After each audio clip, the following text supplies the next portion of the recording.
ह्या भागाचे आमदार केसरकर यांनी पुन्हा एकदा नव्याने घोषणा केली, माटण्यामध्ये 100 एकरमध्ये इंडस्ट्री आणणार। आज सांगा, आडाडी 2008ला MIDC होऊन सुद्धा एकही उद्योग त्या ठिकाणी आलेला नाही आणि दरवेळी लोकांच्या जखमेवर वीट चोळण्याचं काम आज हे केसरकर करतात।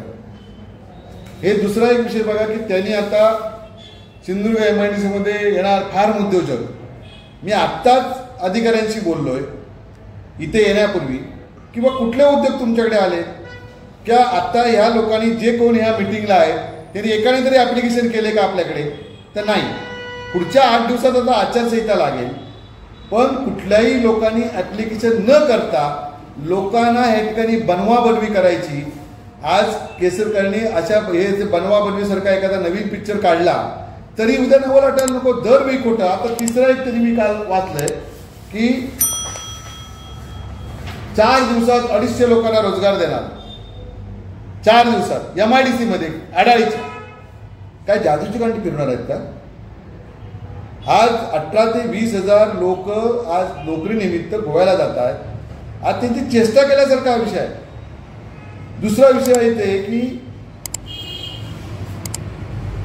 उसप, पिकुळे, कोकरल हा जो भाग आहे माटणे, माटण्याचे सरपंच झाले होते ते बोले पहिल्यांदा निवडणुकीला ज्यावेळी केसरकर उभे राहिले ते माझ्याकडे आले आणि मला मोती तलावासारखं तुझं तलाव सुंदर करून देतो असं ते सरपंच आमचे जे गौस होते त्यांना सांगितलं। आजपर्यंत तो माणूस त्या गावात गेला नाही परत। माझं म्हणणं, आज सर्वसामान्य खालच्या कार्यकर्त्यांना तुमची ही जी खोटं बोलण्याची प्रथा ही माहिती आहे आणि म्हणून निवडणुकीच्या ऐन तोंडावर निवडणूक जवळ आली की हा कारखाना आणणार, तो कारखाना आणणार, हे करणार, ते करणार, पण प्रत्यक्षात काय नाही। आणि म्हणूनच मी माझ्या पार्टीच्या वरिष्ठांना मी सांगितलंय की साहेब आम्ही कसं काम करणार तुम्ही सांगा, लोकांना आम्ही उत्तर काय देणार आहे?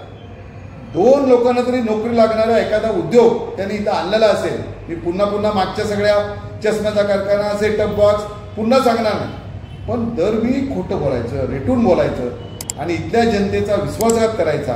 आणि म्हणूनच मी आज या ठिकाणी ठरवलं की कुठल्याही परिस्थितीत हे जी मोहीम आहे ही अजून तीव्र मोहीम या ठिकाणी करायची, कारण माटणे आता जिथं सांगतायत तिथं पिण्याच्या पाण्याचा प्रश्न आहे। तिला इलाज एवढा मोठं धरण आहे, आमच्या कोकणातलं सगळ्यात मोठं धरण, आम्ही गोव्याला पाणी पुरवठा करतो, पण ती 11 गावं वज्रेपासून माटण्यापासूनची ही 11 गावं आहेत, कोकरलपासून ही 11 गावांमध्ये पिण्याचं पाणी नाही आहे। 15 वर्ष आमदार, त्यातले 8 वर्ष मंत्री, तुम्ही त्या ठिकाणी काय करू शकलात नाही। आणि तुम्ही एक MIDC तिथं झालेली असताना दुसरी त्या MIDCत कुठला उद्योग सुरू नाही आणि परत मी 100 एकरात नवीन त्या ठिकाणी MIDC आणणार, कुठल्या भरविषयावर सांगताय? काय तुम्ही म्हणजे चालवलंय? किती लोकांची चेष्टा करताय? मल्टीपर्पज हॉस्पिटल परवाच्या प्रेसमध्ये मी बघितलं, जर राजघराण्याने नाही म्हटलं तर आम्हाला जागा हलवावी लागेल। पण 7.5 वर्ष काय झोपला होता तुम्ही?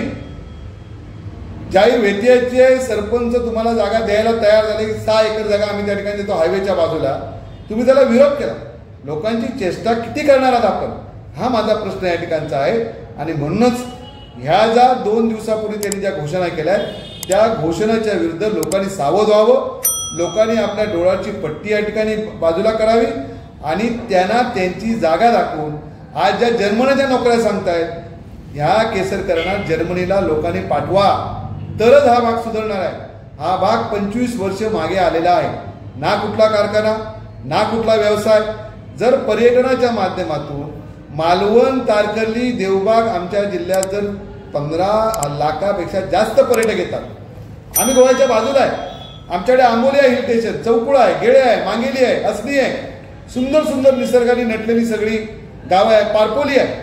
आज त्या गावामध्ये आमच्याकडे किती पर्यटक येतात ह्याचा विचार आपण कधी करणार की ज्या पर्यटनाच्या माध्यमातून लोकांनी व्यवसाय सुरू केले त्यांची परिस्थिती कधी समजून घेतली काय? रेडीपासून, आरोग्यापासून अगदी चिपीपर्यंत इतके सुंदर किनारपट्टी आहे, तिथं लोक काय येत नाहीत? काय प्रयत्न तुम्ही केलेत हे कधीतरी या ठिकाणी सांगा। आणि मग आज माझं ह्या माध्यमातून विनंती आहे, तुम्ही असा एखादा लोकप्रतिनिधी निवडा की इथल्या सगळ्या साधन सामुग्रीच्या आधारावर इथे पर्यटन क्षेत्र वाढेल, तिथून रोजगार वाढतील, इथल्या लोकांचा आरोग्याचा प्रश्न सुटेल। ह्या सगळ्या गोष्टीकडे लोकांनी या ठिकाणी लक्ष दिला पाहिजे आणि त्याच माध्यमातून माझी आपल्या माध्यमातून आम जनतेला विनंती आहे की या खोटे बोलणाऱ्यावर विश्वास ठेवू नका। 15 वर्ष आपल्या आयुष्यातली फुकट गेली आहेत, पुन्हा नव्याने आपण ही फुकट घालू नका अशी कळकळीची विनंती आपल्या माध्यमातून इथल्या जनतेला